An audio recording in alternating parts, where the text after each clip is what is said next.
अगर रउआ सब चाहतनी हर रोज एक नया गाना सुने के तो रम्या म्यूजिक चैनल के लाल बटन दबा के चैनल के सब्सक्राइब करें और साथ में बेल आइकन दबाना ना। रम्या म्यूजिक पर चैन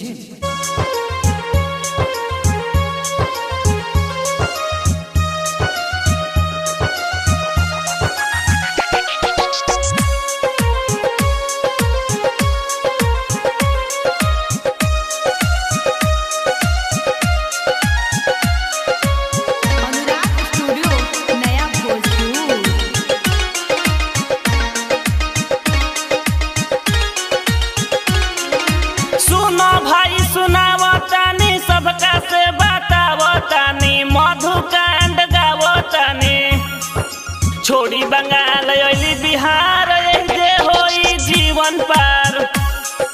लाज शरम सब छोड़ी दिहली जिंदगी अपन मोड़ लिहली। पवन सिंह संग वीडियो बनवली होलिया में फालन कहली। धीरे धीरे नाम कमैली भोजपुरी के सर्च में अली। जानी लो भाई जनाम तानी मधुकांड गावतानी।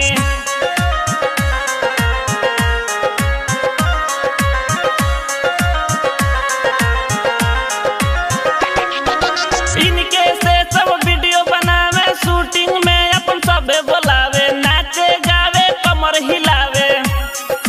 लइका पापा कहो ताते वीडियो में इनके सीन बाटे। 200 के कैसे झरली बाल ओही घरी भइल बवाल।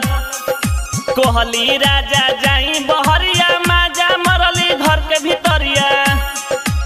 अंकुश राजा के धके पांजा भर पेट लिहली घर में माजा। समझ लोग समझावता